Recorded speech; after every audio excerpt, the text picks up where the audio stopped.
ये आपका high school में एक चैप्टर है जनन।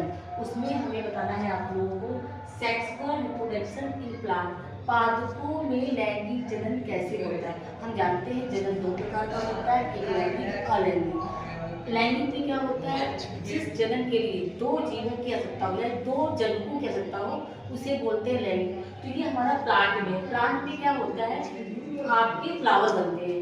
फ्लावर हर एक कटक गौर कीजिएगा, हर एक फ्लावर में बनने के बाद उसमें फल या सब्जियां आती, जैसे आपने आम में देखा होगा, आपने लौकी में देखा होगा, कद्दू में देखा होगा, तो वैसे ही प्लांट बनते हैं, प्लांट में फ्लावर बनते हैं। ये जो आपका फ्लावर है, जिन पौधों में फूल बनते हैं उन्हें बोलते हैं हम लोग फ्लावरिंग प्लांट या आवर्तबीजी पौधे। इसमें क्या होता है, सबसे पहले होता है पेडिकल या आपका पुष्प वृंद। यहाँ से जो पुष्प होता है वो शाखा में लगा हुआ होता है या हम लोग यहीं से इसको तोड़ते हैं। इसके बाद आता है, इसमें ऊपरी भाग होता है इसका बाह्य दलपुंज, इसे हम लोग बोलते हैं कैलस बॉडी में।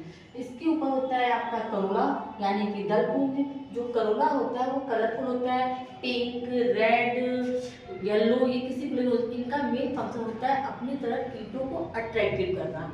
इसके बाद आपका आता है, ये है आपका मेल यानी कि नर जननांग।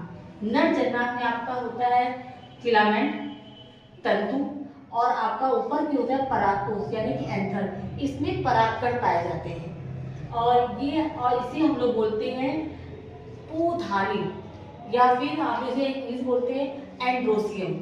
और इसके बाद ये आपका फीमेल पार्ट।